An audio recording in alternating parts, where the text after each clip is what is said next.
네, 그 정도. 그 장인이 그린 그림을 지금 법원이나 헌법재판소, 선관위 이런 곳에 판매한 사실이 있죠.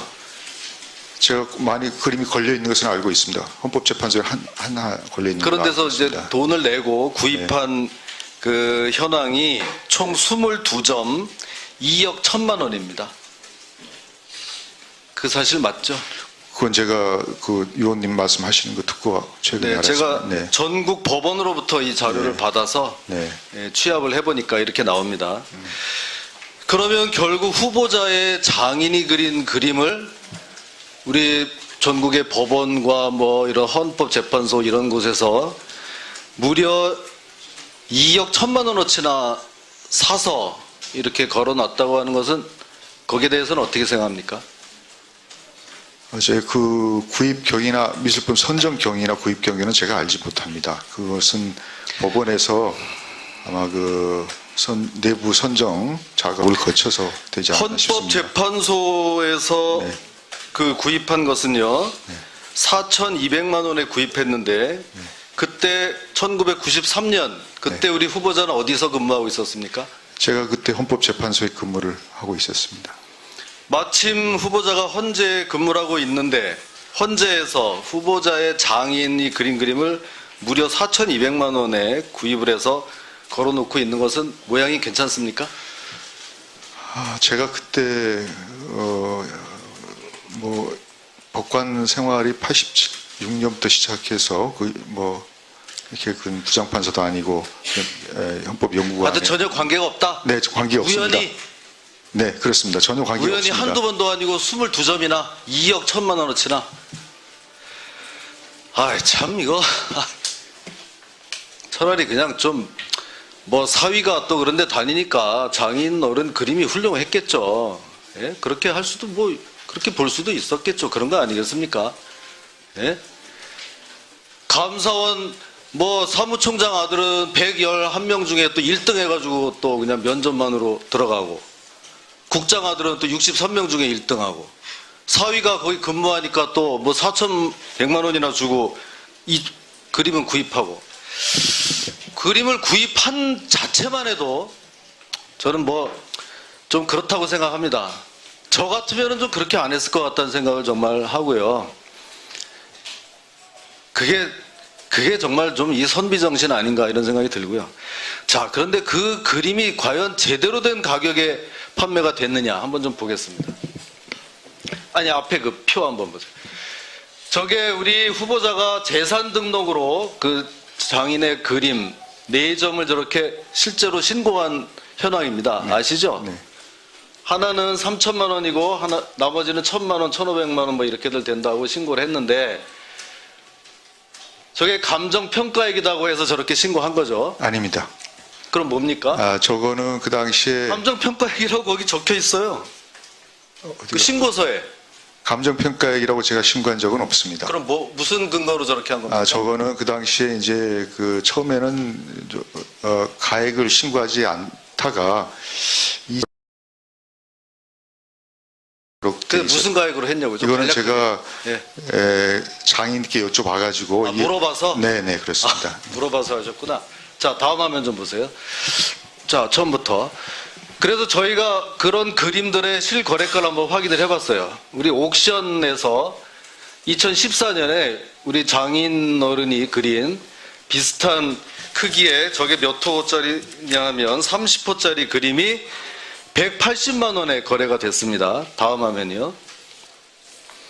2013년에는 50호짜리 그림이 500만 원에 호당 10만 원에 거래가 됐습니다. 다음은 2013년에는 호당 15호짜리가 360만 원에 거래됐습니다. 또 하나 이거는 160만 원에 거래됐습니다.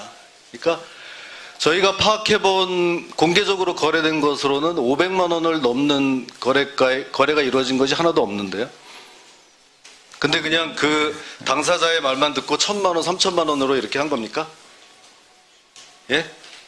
그거는 그 당시에 저희가 그 소장품에 대해서 감정을 할 것까지는 요구하지 않아서. 네.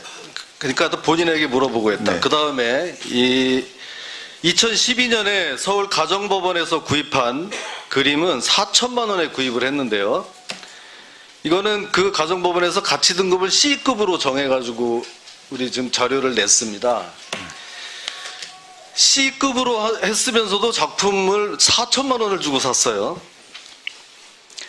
그 다음에 또 뭐 북부지방법원에서 한 거는 아마 후보자가 1,000만 원짜리로 재산 신고한 그 그림으로 보이는데 그 북부에서는 작품 가액이 50만 원이다 해가지고 또 우리 국회에다가 제출을 했습니다. 그 작품은 제가 기증을 한 겁니다. 그래서 기증품에 합니다. 관해서 예, 그거는 기증한 겁니다. 기증품에 관해서는 예. 가액 평가하기가 곤란하니까. 근데 그렇게 이제 정보를 재산 알고 있습니다. 신고에는 1,000만 원이라고 예, 저는 1,000만 그때, 원이라고 1,000만 원이라 이 정도 되는 거다라고 신고를 했는데 그걸 기증했더니 받은 쪽에서는 50만 원이다라고 우리한테 보고를 했다는 뜻입니다. 이런 정도로 거품이 굉장히 많았다. 예? 그리고 아까 저기에 대해서는 저거를 증여세를 냈습니까? 저 그림 받은 거에 대해서는? 예, 저 그림 세 점은 제가 예, 증여세를 내셨습니까? 안 냈습니까? 제가 그때 그 장관께서 직접 그려주셨기 때문에 증여세는 증여세를 내야 된다는 물품으로 몰라서 생각하지- 못 냈다. 네, 저걸 우리가 계산해 생각하지 보니까 못했습니다. 네. 뭐 그렇게 많지는 않지만 300만 원의 증여세를 내야 되는데 그거는 못 냈고 이렇게 많은 것을 기관에 판매를 했고 그것도 실제 거래가액의 10배가량 되는 금액을 파기한 것은 후보자로서 좀 이 도덕성에 문제가 있다고 저는 볼 수밖에 없습니다. 예, 수고하셨습니다. 예, 강원도 춘천 출신의 김진태 의원입니다. 그 그림 말입니다. 그림. 지금 후보자 그 답변하는 태도는 전혀 문제가 없다. 떳떳하다. 뭐 이런 지금 그런 취지죠. 어떤 부분을 말씀하십니까? 저 장인이 오늘 하루 종일 지금 그림 얘기했는데 어떤 부분이라뇨? 그 법원과 헌법재판소에 그 예. 많이 있는 예. 그 부분에 관해서 전혀 저는 관여한 바가 없습니다. 관여한 바가 없으니까 거기서 그렇게 장인 그림을 그렇게 잔뜩 샀어도 자기는 아무런 뭐 거리낄 게 없다, 떳떳하다. 그게 우리 후보자의 그 도덕 기준입니까? 예? 저는 정말 이거 이해할 수가 없고요. 어떻게 정말 이럴 수가 있습니까? 예? 그 그림이요. 오늘 많은 말들이 오갔습니다만 지금 22점이 있는데 그래 기증도 합니다. 기증도. 응?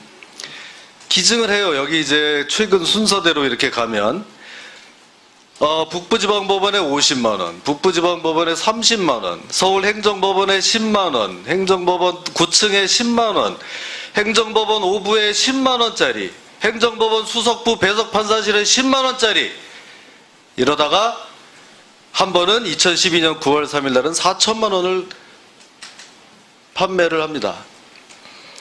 이래서 이게 22번 중에 총 지금 법원이나 이런 기관이 가지고 있는 그림의 이 가액 합계가 3억 3천인데 이 중에 돈을 주고 산 것이 2억 1천입니다.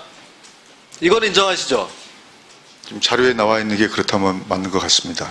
저는 자, 이런데도 난 모르겠다. 그냥 뭐 알아서 했지. 그러면 이 장인의 그림이 대한민국의 그 많은 한국화 그리는 분들 중에 전혀 후보자와 상관없이 이게 이렇게 이루어졌다고 생각하는 겁니까? 그 관계를 전혀 모르고 답변하기가 좀 그렇죠? 아니 그림에 구입할 때까지는 제가 그 부분은 전혀 모르고 있었습니다. 관여한 바가 없습니다. 후보자는 몰랐다고 이야기를 하지만 그걸 구입한 법원에서도 후보자와 그 그림을 그린 사람의 관계를 지금 전혀 몰랐을 거라고 얘기하는 거예요? 알았을 수도 있겠습니다. 그러면 이거 보세요. 만약 제 김진태 장인이 그린 그림이 국회 사무처에서 8천만 원을 주고 사서 저기 어디다가 복도에다 걸어놨다. 아마 국회 앞에서 촛불 집회가 열릴 거예요. 가만히 있겠냐고요. 근데 우리 후보자는 그냥 몰랐다 그냥 그러면은 도덕성에 아무런 문제가 없는 분 이렇게 하고 좀 넘어가는 거예요? 저 같으면 말입니다. 예? 장인 어른한테 무슨 법원에서 이거 그림 하나 저희가 사겠습니다 이런 얘기가 나오면 저 같으면 아니 장인 어른 그래도 제 체면이 있지 그걸 어떻게 또 그렇게 판매를 하시겠습니까? 그냥 기부를 하시든지. 정말 저 같으면 그렇게 합니다. 장인어른이 훌륭하지 않다는 얘기가 아니에요. 이거는 제가 자세히는 모르지만 그림 잘 그리시겠죠. 하지만 2억 1천만 원? 대한민국의 이런 화가들 중에는 2억 1천만 원 아니라 2천만 원어치도 팔아보지 못한 그 정말 실력 있는 화가들이 얼마든지 있을 겁니다. 그런 분한테도 좀 기회가 돌아갈 수도 있게 좀 이럴 때 한번 양보를 해봅시다. 제가 그 법원에 있고 헌법재판소에 있는데 거기다가 이걸 팔겠습니까? 이렇게 얘기하는 거하고 그럼 거기다가 그림을 8천만 원어치도 팔고 5천만 원어치도 파니까 그럼 장인어른한테 역시 우리 장인어른 실력은 이렇게 많이 알아주니까 참 좋습니다. 이렇게 얘기를 해야 되겠습니까? 어떻습니까? 제 얘기를 들어보면 어떤 쪽이 더 좀 뭔가 깔끔해 보입니까? 제 도덕 기준은 정말 그렇다는 거예요. 어떻게 생각하시냐고요?